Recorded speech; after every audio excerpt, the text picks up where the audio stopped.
ఒక మంచి ఇన్‌స్టిట్యూట్‌ని ఎంచుకోవడమే కాదు, బుక్స్ కూడా సరైన బుక్స్ ఎంచుకోవాల్సి ఉంటుంది. ఈ బుక్స్ ఎంపికలో కూడా చాలామంది వెనుకబడతారు. ఎలాంటి బుక్స్ అంటే, ఇప్పుడు సబ్జెక్టు అనేది మనకి మార్కెట్‌లో విచ్చలవిడిగా దొరుకుతుందండి. ఆ సబ్జెక్ట్ ఎంచుకోవడం కూడా మనకి తెలియాలి. ఎలాంటి బుక్స్ ఎంచుకోవాలి అంటారు? So first of all subjects and books విషయానికి వస్తే ఆ బుక్ అనేది అప్డేటెడ్గా ఉండాలి. First of all okay, updated books ఉండాలి. అంతెందుకు మా దగ్గర అర్థమెటిక్ బుక్ ఉంటుంది.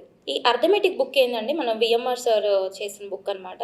మీకు సౌత్ ఇండియానే కాదు, ఇప్పుడు సీజీఎల్ ఎగ్జామినేషన్స్ అయినా ఎన్టీపీసీ అయినా వేటిలో అయినా మనందరికి ఒక మిస్నామర్ ఉంది. అదేంటంటే మన దగ్గర అంత అప్డేటెడ్ కంటెంట్ ఉండదేమో అన్నట్టుగా అనుకుంటుంటారు. ఇక్కడ చూడండి, మీరు ఏ లెవెల్ అయినా, అది మీడియం అయినా, మోడరేట్ లెవెల్ అయినా, ఈజీయర్ లెవెల్ అయినా, హయ్యర్ లెవెల్ అయినా, and A level of examination అయినా క్లియర్ చేసేంత అప్డేటెడ్ ఇన్ఫర్మేషన్తో ఆ బుక్ అనేది డిజైన్ చేయడం జరిగింది. సో ఇలా ఈ క్వాలిటీని మీరు ప్రతి బుక్లోనూ చూసుకోవాలి. లేటెస్ట్ వర్షన్స్, అప్డేటెడ్ కంటెంట్ ఉన్నవి తీసుకోవాలి. అండ్ ఇంకొకటి ఏంటంటే, ఆథర్స్ గురించి చెక్ చేయండి. ఆథర్స్ గురించి చెక్ చేసి ఒకసారి ఆ బుక్ని చూడండి. ఫస్ట్ ఆఫ్ ఆల్ ఏదైతే పేజ్ ఉంటుందో ఆ పేజ్ చూడండి.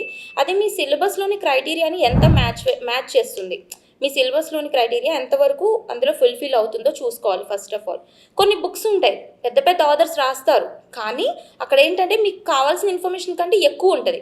మీరేమనుకుంటారు, పెద్ద ఆథర్ రాసిన బుక్ నేను ఇది చదివితే చాలు, ఈ సబ్జెక్ట్ అంతా అయిపోతుంది అనుకుంటారు. చిన్న ఎగ్జాంపుల్, మీకు ఎకానమీకి సంబంధించి రమేష్ సింగ్ అని చెప్పేసి ఒక బుక్ ఉంటుంది. ఓకే, చాలా మంచి బుక్ యాక్చువల్ అది చెప్పాలంటే. బట్ మనకి కొన్ని ఎగ్జామినేషన్స్కి సంబంధించి జిఎస్ సబ్జెక్ట్స్ స్కోప్ తక్కువ ఉండే ఎగ్జామినేషన్స్కి సంబంధించి ఆ బుక్ అవసరం లేదు. సో చూస్ చేసుకునేటప్పుడు మీరు ఇదే ఎగ్జామ్ని ఫిక్స్ అయ్యి చదువుదాం అనుకుంటున్నారా, లేదా వేరే హై లెవెల్ ఎగ్జామ్స్ కూడా రాద్దాం అనుకుంటున్నారా అన్న దాన్ని బట్టి బుక్స్ కొనాలి. అర్థమవుతుందా? ఇప్పుడు నేను ఇదే రాస్తా, నేను సీజీఎల్ఏ రాస్తా, నేను ఎన్టీపీసీఏ రాస్తా, ఓకే, అలా అని చెప్పి మీరు అనుకున్నారనుకోండి, జనరల్ స్టడీస్కి సంబంధించి మీరు ఓవరాల్గా తక్కువ ఇన్ఫర్మేషన్ ఉన్న బుక్స్ అయినా సరిపోతాయి. ఓకే, లేదు నేను ఇంకా హై లెవెల్ ఎగ్జామ్స్ రాస్తా, తర్వాత నేను ఇంతటితో ఆగిపోను, ఎయిమ్ ఫర్ హై అంటారు కదా, నేను ఇంతటితో ఆగిపోను ఇంకా పెద్ద ఎగ్జామ్స్ రాస్తా అనుకుంటే ఒకేసారి మీరు కొంచెం స్టాండర్డ్ బుక్ తీసుకోండి, టైం పట్టినా ఆ బుక్ని ఎక్కువ సార్లు రివైజ్ చేయండి. బట్ అప్డేటెడ్ కంటెంట్ ఉన్న బుక్స్ తీసుకోవాలి.